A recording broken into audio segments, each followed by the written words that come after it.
Connecticut has an affordability crisis. If you're a homeowner, a renter, a small business owner, I'm getting ready to go testify in room 1E, and I'm going to explain why we have an affordability crisis and what can be done about it. Good evening. I'm Joe DeLong, Executive Director and CEO of the Connecticut Conference of Municipalities, and I'm here to testify about Senate Bill 707 and House Bill 5072.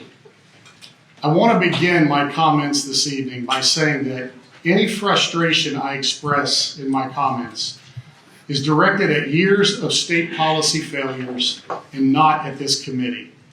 In fact, it was this committee last year that attempted to address this issue, and those efforts were ultimately blocked by the governor and others later in the process. Connecticut is facing a very serious affordability crisis. As we sit here in this beautiful taxpayer-funded building this evening, we have to sit here with the knowledge of knowing that families are choosing between prescription medications and groceries. After years of declining, homelessness in this state is once again rising at an alarming rate. Seniors are being priced out of homes that they've already paid off. And single mothers are facing massive rent increases that they simply cannot absorb. A major driver of this crisis has been the state's failure to adjust the ECS Foundation grant for more than a decade. You have heard many times this evening, and you already know this, that since 2013, the foundation amount has not increased by a single dollar. But what we have not talked about very much is during that same period of time, state revenues have grown faster than inflation. So yet the state has effectively required local property taxpayers to absorb 100% of the rising education cost. The cumulative result, as you have also heard, is an estimated 800 to 900 million of annual expenses being shifted into local property taxpayers. But again, what we've not talked about is during that same time, state revenue collections compared to 2013 are up by more than $8 billion annually.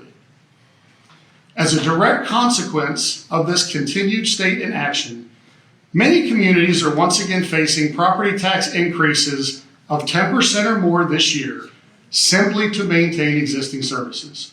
That is not sustainable, and it is not fair to the residents that we all collectively serve. Moreover, when the state fails to shoulder its share of education funding, it does more than drive up property taxes. It drives significant conflict at the local level.